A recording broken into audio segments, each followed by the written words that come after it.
description below.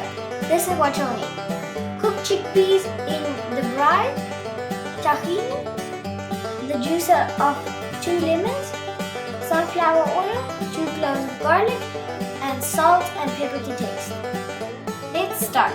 First we'll need an upright container such as this. Let's add the ingredients. First the chickpeas, now the tahini, 2 cloves of garlic, now the lemon juice, add some salt and blend it together.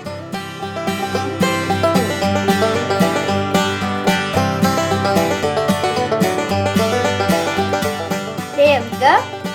Now let's add some salt and pepper to taste. The hummus is done. Now we just need something to dip in it. Sausages, cucumbers, last but not least, some carrots. All done. Bon appetit. Please like my video and subscribe to my channel. Bye.